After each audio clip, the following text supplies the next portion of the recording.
নমস্কার। ঠাকুর মা স্বামীজি আর আমার গুরু মহারাজের চরণে প্রণাম নিবেদন করে শুরু করছি আজকের পাঠ। আজ আমি আপনাদের শ্রীমৎ স্বামী ভূতেশানন্দজি মহারাজের জীবনের কিছু ঘটনা বলবো। গল্পের অফুরন্ত ভাণ্ডার ছিলেন মহারাজ। বাঁকুড়া আশ্রমে এক ব্রহ্মচারী পুজো করতেন। তিনি অল্প বয়স্ক কিন্তু স্থূল দেহ। মহারাজ বাঁকুড়ায় এসেছেন। উনি রাত্রে প্রণাম করে বসলেন। মহারাজ বললেন, পুজো ছাড়া আর কিছু করো? তিনি না বলায় বললেন, ঠাকুরের বাগান করো, তোমার শারীরিক পরিশ্রম খুব দরকার। কোদাল চালাতে পারো? কোদাল দিয়ে বাগান করো। শোনো, সুস্থতার জন্য তোমায় একটা গল্প বলি। চরকমুনি ধ্যানে বসেছেন। উদ্দেশ্য শরীর কী করে সুস্থ রাখা যায় তা জানা। হঠাৎ শুনলেন গাছে একটা পাখি ডাকছে, বলছে করুক করুক। তিনি দেখলেন শব্দটির মানে আছে, বলছে কে নিরোগ। তিনি বললেন হিতভুক, অর্থাৎ যে হিতকর দ্রব্য আহার করে। কিন্তু পাখি ডেকেই চলল। তখন একটু ভেবে আবার বললেন হিতভুক মিতভুক, অর্থাৎ যে হিতকর পরিমিত দ্রব্য আহার করে। কিন্তু পাখি না শুনে ডেকেই চলল। তখন একটু ভেবে আবার বললেন হিতভুক মিতভুক শ্রমভুক, অর্থাৎ যে পরিশ্রম করে এবং হিতকর বস্তু পরিমিত পরিমাণে খায়। তখন পাখি চুপ করল। গল্পটি বলে মহারাজ বললেন, কায়িক পরিশ্রম খুব দরকার। নিখুঁত কাজকর্মের দিকে মহারাজের প্রখর দৃষ্টি ছিল, যদিও ভুল হলে বকাবকি করতেন না। তবে তার নিত্য জীবনচর্চাই একটা চরম শিক্ষার বিষয় ছিল। বলতেন, ওইটুকুই আমার বিলাস। গামছা মেলা হবে টান টান, কোণের সঙ্গে কোণ মিলিয়ে। চাদর সমান করে পাতা হবে, কুঁচকে থাকবে না কোথাও। জুতো থাকবে পরিষ্কার, সুন্দর করে ঠিক জায়গায় সাজানো। মহারাজের মশারি খাড়াই অনেক উঁচু হতো। ভিতরে বসার পরেও মাথার উপর 2 হাত উঁচুতে মশারির চাল। বিছানা তুলতে গিয়ে আর একজন না ধরলে সে মশারি ভাঁজ করা মুশকিল। একদিন সুপ্রভাত মহারাজ কাছে পিঠে নেই। মহারাজের ঘরে মহারাজ সোফায় বসে আছেন।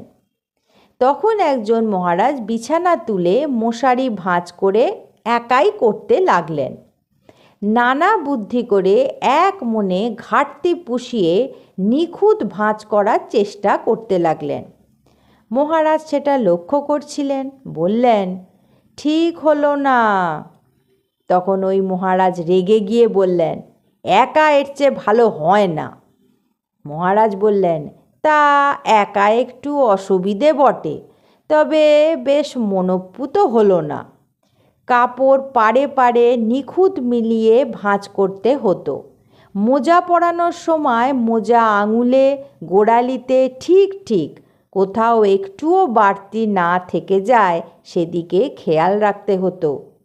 পা পোছানোর সময় আঙুলের ফাঁকে পায়ের তলায় কোথাও একটুও জল লেগে থাকবে না। জুতো পরতেন শু হর্ন ব্যবহার করে। কেউ আঙুল দিয়ে গোড়ালি জুতোয় ঢোকাতে গেলে উনি বিরক্ত হতেন। একবার রায়পুরে শু হর্ন কোথায় রাখা হয়েছে খুঁজে পাওয়া যাচ্ছে না। জানতে পেরে মহারাজ বিরক্ত। এদিকে তিনি মন্দির থেকে ঠাকুর প্রণাম করে নামলে জুতো পরাতে হবে। তখন সেবক মহারাজ ছুটে গিয়ে রান্নাঘর থেকে একটা ছোট চ্যাপ্টা চামচ জোগাড় করে পকেটে রেখে দিলেন। মহারাজ মন্দিরে প্রণাম করে ফিরলে জুতো পরানোর সময় পিছন থেকে চামচের হাতল দিয়ে সুহর্নের কাজটা সেরে ফেললেন।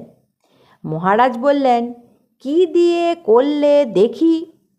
দেখাতে বললেন। যাই হোক, একটা বুদ্ধি বার করেছ দেখছি। তবে বিশেষ খুশি হলেন না, কারণ ওটার ব্যবহার এ কাজে হয় না। জব্বলপুরে একবার তাঁর জলখাবারের কাপ ডিশ ইত্যাদি তাঁর খাবার ঘরের বেসিনে রাখা আছে। তখনও ধোয়ার সময় হয়ে ওঠেনি। আশ্রমে তখন জলের কল ছিল না। তোলা জল একটা ছোট ড্রামে তুলে তার থেকে রবারের নল দিয়ে বেসিনের একটা কল লাগানো ছিল। সেবক মহারাজ একটা কাজ করে বাইরে থেকে এসে দেখি মহারাজের ঘরে মহারাজ নেই। এদিক ওদিক তাকিয়ে সেবক মহারাজ দেখলেন মহারাজ বেসিনে মন দিয়ে কাপ ডিশ ধুচ্ছেন। তখন তো তাঁর খুব ভয় হলো। মহারাজ বোধহয় ফেলে রাখা বাসন দেখে বিরক্ত হয়ে নিজেই ধুতে আরম্ভ করেছেন। ভয়ে ভয়ে বললেন, মহারাজ, ভুল হয়ে গেছে, আমার আগেই ধোয়া উচিত ছিল। ছেড়ে দিন মহারাজ, আমি ধুয়ে দিচ্ছি। মহারাজ কোনো কথা না বলে ধুয়ে যেতেই লাগলেন। তিনিও অপরাধীর মতো দাঁড়িয়ে রইলেন। শেষ হলে বলছেন, কেন দিলুম না জানো? তুমি আমার মতো অল্প জলে এতগুলো বাসন ধুতে পারবে না। বেচারারা হাতে করে ওপরের ড্রামে জল তুলছে। আমি তো সেই শুনে নির্বাক। কোথাও ফোঁটা ফোঁটা জল পড়ে নষ্ট হচ্ছে তা মহারাজ একদম দেখতে পারতেন না। অপচয় দেখলে তিনি কষ্ট পেতেন। যোধপুরে পূর্ত বিভাগের অধীনে থাকা ইংরেজ আমলের একটি বাংলোতে মহারাজ একবার গেছিলেন। বিরাট ঘর, বাথরুম ছাড়া সর্বত্র কার্পেট পাতা, লাগোয়া সাজসজ্জার ঘর, বিশাল বিশাল আয়না ইত্যাদি।